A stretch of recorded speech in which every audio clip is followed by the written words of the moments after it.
तो दोस्तों आज हम इस वीडियो में बात करने वाले हैं कुछ लिंक बिल्डिंग स्ट्रेटजीज के बारे में, जो कि एडवांस लेवल की लिंक बिल्डिंग स्ट्रेटजीज हैं, जिनको अगर आप सही तरीके से फॉलो कर लेते हो तो आपकी वेबसाइट रॉकेट की तरह उड़ती चली जाएगी गूगल के अंदर, सर्च इंजन के अंदर। जिस भी सर्च इंजन में आपको रैंक चाहिए, जिस भी कीवर्ड पे आपको रैंक चाहिए, आपको नंबर 1 पे रैंक मिलेगी ही मिलेगी। तो ऐसी क्या स्ट्रेटजीज होने वाली हैं, सारी चीज़ें डिस्कस करने वाले हैं आज इस वीडियो में। और अगर आप हमारे चैनल पर नए हैं तो चैनल को सब्सक्राइब जरूर कर लेना, वीडियो को लाइक जरूर देना। कोई भी दिक्कत है तो हमें कमेंट करके जरूर बताएं, दोस्तों के साथ वीडियो को शेयर जरूर कर देना। तो चलिए टॉपिक पर आते हैं, बात करते हैं कि सबसे पहले मैं आपके साथ अपना पर्सनल एक्सपीरियंस शेयर करने वाला हूँ। जो पिछले 10 साल में मैंने अपने करियर में जितना भी काम किया हुआ है, जितना प्रैक्टिकल नॉलेज मेरे को है, जितना एक्सपीरियंस मैंने गेन किया हुआ है और जितनी मूवमेंट मैंने देखी हुई है कि वेबसाइट में एक्सपेरिमेंट करने पे क्या क्या रिजल्ट्स आपको मिलते हैं, वो सारा प्रैक्टिकल चीज़ें मैं आपके साथ शेयर करने वाला हूँ। तो मैं आपके साथ कुछ ऐसी 7 टिप्स शेयर करूँगा जिनको अगर आपने सही तरीके से समझ लिया और आपने फॉलो कर लिया तो आपकी वेबसाइट रॉकेट की तरह भागेगी। चाहे वो आप फ्रेशर हो या एक्सपीरियंस हो, ये मैटर नहीं करता, बस आपको उन एक्टिविटीज़ को सही तरीके से अपनी वेबसाइट में इम्प्लीमेंट करना आना चाहिए। तो चलिए आगे बढ़ते हैं, क्या स्ट्रेटजीज हैं वो सारी चीज़ें डिस्कस करने के लिए 1 बाई 1 पॉइंट सारी चीज़ें डिस्कस कर लेते हैं। तो नंबर 1 पे जो आता है वो आता है आपका इंटरनल लिंकिंग। बहुत सारे लोग हैं जो कि इंटरनल लिंकिंग को सीरियस नहीं लेते हैं और इग्नोर कर देते हैं। मैं उन लोगों को बताना चाहता हूं कि भाई अगर आपने इंटरनल लिंकिंग को सही तरीके से कर लिया, आप जिस पेज पर 100% अपना एफर्ट देने वाले थे, जिस पेज पे आप 100% मेहनत करने वाले थे, वहां आपको 50% ही मेहनत करने की ज़रूरत पड़ने वाली है। अगर आपकी सही तरीके से इंटरनल लिंकिंग हुई है, रिलेटेड पेज है आपका, रिलेटेड एंकर टेक्स्ट है जिस पे आपने अपना प्रॉपर तरीके से इंटरलिंकिंग किया हुआ है, तो आपकी जो ऑटोमेटिक है, जो आपका, मान लीजिए मैं एक एग्जांपल देता हूँ आपको। एक पेज है आपका ए, एक पेज है आपका बी। अगर आपकी ए पेज की रैंक अच्छी खासी है और उसके पास बैकलिंक भी बहुत सारा है और आप बी पेज को उठाना चाहते हो, चाहे ये पेज नया है या पुराना है, अगर आप इस पेज की इंटरलिंकिंग इस पेज के अंदर कर देते हो, बी पेज की इंटरलिंकिंग ए पेज के अंदर कर देते हो, तो ए पेज का लिंक जूस बी पेज के लिए भी पास होता है, जिससे आपकी बी पेज की अथॉरिटी अच्छी खासी बढ़ती है और वो ऑटोमेटिकली इससे आपको ए पेज के थ्रू क्लिक भी मिलना शुरू हो जाता है, जिससे आपकी बी पेज की रैंकिंग 50% एफर्ट में ही आपकी रैंक आ जाती है। बहुत ज़्यादा एफर्ट आपको डालने की ज़रूरत नहीं पड़ेगी, आपको बहुत कम एफर्ट में ही बहुत ज़्यादा मेहनत नहीं करनी पड़ेगी, बहुत कम मेहनत के अंदर ही आपकी रैंक आ जाएगी। इंटरलिंकिंग को बिल्कुल भी इग्नोर ना करें और सीरियस तरीके से इस पर काम करें। दूसरे नंबर पे जो टिप है वो है टू फॉलो बैकलिंक्स। अब बहुत सारे लोग क्या करते हैं, कुछ लोग क्या करेंगे, एनालिसिस किया कंपटीटर्स का और देखा कि अच्छा कंपटीटर्स ने 100% बनाया हुआ है, मैं भी 100% बनाता हूँ। नहीं, आपको ये तो आपने कंपटीटर का एनालिसिस किया, लेकिन आपकी जो खुद का माइंड है, आपका जो खुद का एक्सपीरियंस है, वो भी तो आपको देना है। अपनी खुद की जो एक्सपर्टीज़ है वो भी तो आपको देनी है। अगर मान लीजिए कुछ एक गूगल का अपडेट ऐसा आ जाता है जिसमें कंपटीटर आपका ब्लैक लिस्टेड हो जाता है 100% बैकलिंक की वजह से, तो आप भी ब्लैक लिस्टेड हो जाओगे। इसलिए पहले से पहले आपको क्या करना है, आपको कंप्यूटर को एनालाइज तो करना है, लेकिन अपना माइंड भी साथ में एनालिसिस के तौर पे लगाते हुए चलना है, जिससे आपको पता रहे कि भाई जो गलती उसने की है मैं वो नहीं करूँगा। तो इसमें आपको क्या करना होगा, डू फॉलो बैकलिंक आपको सबसे ज़्यादा बनाने हैं, लेकिन 100% नहीं बनाने। इस बात को हमेशा ध्यान रखना कि आप जो डू फॉलो बैकलिंक्स बना रहे हो वो सिर्फ 70% होने चाहिए आपके वेब पेज पे या पूरी वेबसाइट पे। अगर आप किसी भी पेज को रैंक कराने के लिए बैकलिंक पे काम कर रहे हो, चाहे वो पूरी वेबसाइट पे बना रहे हो या सिंगल पेज वेबसाइट पे बना रहे हो या सिंगल पेज पे बना रहे हो, तो आपके डू फॉलो बैकलिंक होने चाहिए सिर्फ 70% और 30% होने चाहिए आपके नो फॉलो, जिससे कि गूगल को सिग्नल जाता है नो फॉलो बैकलिंक के थ्रू जो आपकी वेबसाइट है, जो आपका पेज है वो जेन्युइन पेज है, क्योंकि नो फॉलो बैकलिंक ही एक ऑप्शन होता है गूगल के पास, जिससे आपको पता रहता है गूगल को कि गूगल को आपकी वेबसाइट से सोशल सिग्नल मिल रहे होते हैं।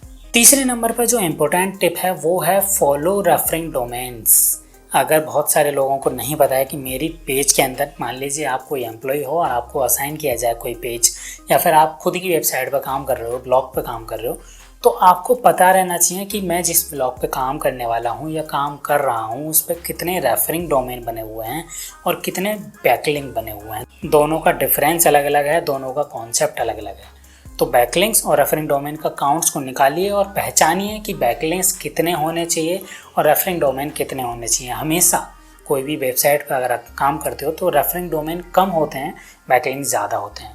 तो आपको बैकलिंक तो बनाने हैं, लेकिन आपको रेफरिंग डोमेन्स पे ज़्यादा फोकस करना है, क्योंकि डिफरेंस ये होगा, जो कि सबसे बड़ा डिफरेंस होगा, अगर आप रेफरिंग डोमेन पर काम करना शुरू करते हो तो आपके बैकलिंक तो ऑटोमेटिक बन ही गए, one referring domain one backlink. लेकिन अगर आपने एक ही वेबसाइट से 100 बैकलिंक बनाया हुआ है तो रेफरिंग डोमेन आपका एक ही काउंट होगा, 100 बैकलिंक काउंट होगा। इसलिए आपको क्या करना है, आपको रेफरिंग डोमेन पे ज़्यादा ध्यान देना है, रेफरिंग डोमेन ज़्यादा बनाने हैं और आपके बैकलिंक तो ऑटोमेटिक बनते चले जाएंगे, जिससे कि आपकी वेबसाइट की अथॉरिटी बढ़ती चली जाएगी। और अगर आप रिपीटेड बैकलिंक बनाते जा रहे हो तो आपकी वेबसाइट की अथॉरिटी भी नहीं बढ़ेगी और आपकी वेबसाइट की रैंकिंग भी नहीं आएगी। सिर्फ आप लगातार अपने बैकलिंक पे बैकलिंक बनाते जा रहे हो और आपका जो बैकलिंक का डेटा है वो सिर्फ आपका बढ़ता चला जाएगा और कुछ नहीं होगा। तो आपको रेफरिंग डोमेन्स पर फोकस करना है।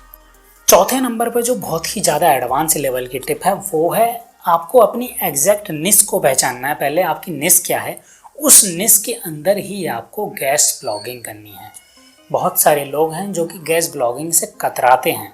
अब बहुत सारे लोग, अगर आपको आपके जान पहचान में आप खुद भी होंगे कि गेस्ट ब्लॉगिंग को बहुत सारे लोग क्या करते हैं, फेसबुक के थ्रू करते हैं। फेसबुक के थ्रू आप ग्रुप्स ज्वाइन करते हो, वहाँ से भी कर सकते हो, कोई बैड ऑप्शन नहीं है। लेकिन मैं आपको सही ऑप्शन बोलूँ तो आप फेसबुक के थ्रू बहुत कम करो, 10 से 20% करो।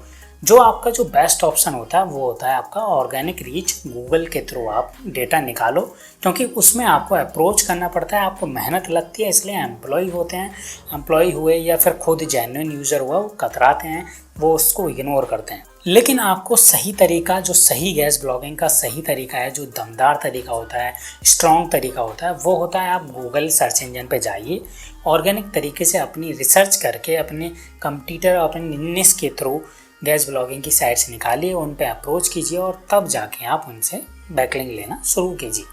ये बहुत ही एडवांस लेवल का तरीका है और हमेशा पुराने ज़माने से चलता हुआ आ रहा है। आपसे आज से 10 साल पहले की बात करोगे तब भी गेस्ट ब्लॉगिंग काम करती थी और आज भी काम करती है प्रॉपर तरीके से। अगर हम बात करें 5वें नंबर पे जो बहुत ही ज़्यादा कम लेवल पे लोग काम करते हैं और जानते भी नहीं हैं बहुत सारे लोग, ब्रोकन लिंक बिल्डिंग को।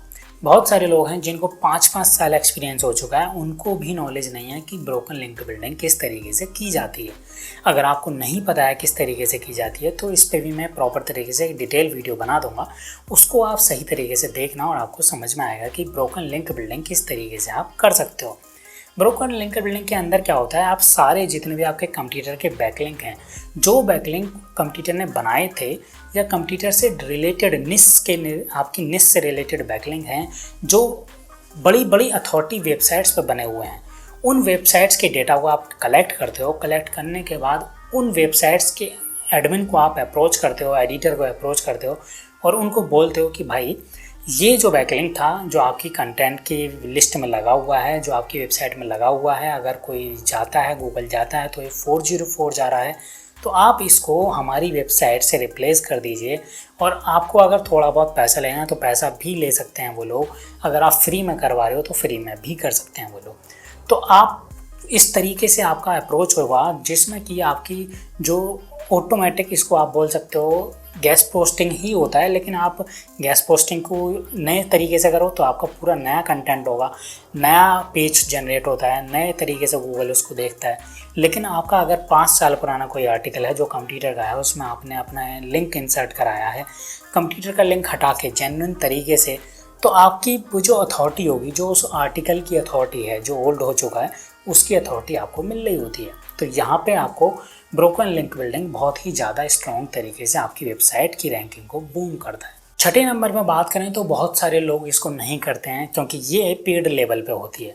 पेड लेवल पे क्या है, हम बात करें तो ऑनलाइन प्रेस रिलीज डिस्ट्रीब्यूशन। बहुत सारे लोग हैं जो कि इस तरफ नहीं जाते हैं क्योंकि ये पेड होती है, और पेड में भी ऐसा नहीं है $10-20 या 100-200 रुपये में, ये अच्छे खासे अमाउंट्स में होती है। जहाँ का अगर मैं नॉर्मल अमाउंट बताऊँ तो 25,000 20,000 से स्टार्टिंग इसकी होती है। तो आप अगर इसको करके देखें, ट्राई करें तो बहुत ही ज़्यादा एडवांस लेवल पे आपकी रैंकिंग को बूस्ट मिलता है, क्योंकि ये प्रेस रिलीज जो डिस्ट्रीब्यूशन आप कर रहे होते हो ये लोकल वेबसाइट्सों पे जा रहा होता है। सबसे पहले तो लोकल वेबसाइट्सों पे जा रहा होता है, दूसरा आप गूगल न्यूज़ के अंदर भी आ रहे होते हो, और जो भी प्रेस रिलीज़ की वेबसाइट्स होती हैं, जो ऑनलाइन प्रेस रिलीज डिस्ट्रीब्यूशन है, उनकी वेबसाइट की अथॉरिटी बहुत हाई होती है। तो आपको समझ में आएगा कि जिस भी आप उनकी वेबसाइट्सों पे अप्रोच करोगे और उनको अप्रोच करके अपने वेबसाइट का कंटेंट उन पर पब्लिश करवाओगे, तो आपको बहुत ही ज़्यादा आपकी वेबसाइट की अथॉरिटी भी बढ़ेगी और आपकी रैंकिंग भी बढ़ेगी और साथ में आपका ट्रैफिक भी बढ़ रहा होगा और उसके साथ साथ आपकी वेबसाइट की ब्रांडिंग भी बढ़ रही होगी। प्रैक्टिकल अपनाई हुई चीज़ें हैं सारी चीज़ें। और लास्ट जो ऑप्शन है वो है कंपटीटर एनालिसिस। आप ये सारी चीज़ कर रहे हो और आज साथ में अगर आपने कंपटीटर को एनालाइज करना भूल रहे हो तो आप बहुत ही ज़्यादा बड़ी गलती कर रहे हो। तो आपको क्या करना है, आप चाहे फ्रेशर हो या एक्सपीरियंस हो, आपको हमेशा आपका जो कंपटीटर है, आपको अपने कंपटीटर पे निगाह रखते हुए चलना है कि कंपटीटर 7 दिन में कितना बैकलिंक बना रहा है। बहुत सारे लोगों को नहीं पता होता है कि कंपटीटर पे निगाह कैसे रखेंगे। मान लीजिए आपको बैकलिंक की डेटा निकालना है, बैकलिंक डेटा निकालिए, 7 दिन में वो कितना बना रहा है वो ध्यान रखिए, उसमें वो कितने डू फॉलो बना रहा है वो ध्यान रखिए, कितने नो फॉलो बना रहा है, कौन कौन सी वेबसाइट्सों पे अप्रोच कर रहा है, कितना कंटेंट डाल रहा है, उसके बाद 28 दिन में क्या कर रहा है, कितने पेज उसने डिलीट कर दिए, क्या नई चीज़ इंप्लीमेंट कर रहा है। ये सारी चीज़ें हैं जो आप कंप्यूटर पे एनालिसिस करके आपकी कंप्यूटर पे अपनी निगाह बना के रखते हो। तो अगर आपने ये सारी चीज़ें सही तरीके से इम्प्लीमेंट किया, ये 7 चीज़ें ही अगर आपने सही तरीके से इम्प्लीमेंट कर लिया, तो आपको गूगल में रैंक लाने से कोई भी नहीं रोक पाएगा, चाहे वो 2024 हो, 2025 हो या 2026 हो, क्योंकि ये वो चीज़ें हैं जो प्रैक्टिकली मेरी से अपनाई हुई हैं, जो मैंने पिछले 10 सालों में इनको इम्प्लीमेंट किया है। और एक एक कीवर्ड पे, जिस भी कीवर्ड पे मैंने काम किया है वो हमेशा नंबर 1 पे ही रहा है। तो इन चीज़ों को अपना के आप सही तरीके से अपनी लिंक बिल्डिंग स्ट्रेटजी को बूस्ट दे सकते हो। तो दोस्तों वीडियो कैसी लगी कमेंट करके जरूर बताना, दोस्तों के साथ वीडियो को शेयर जरूर कर देना।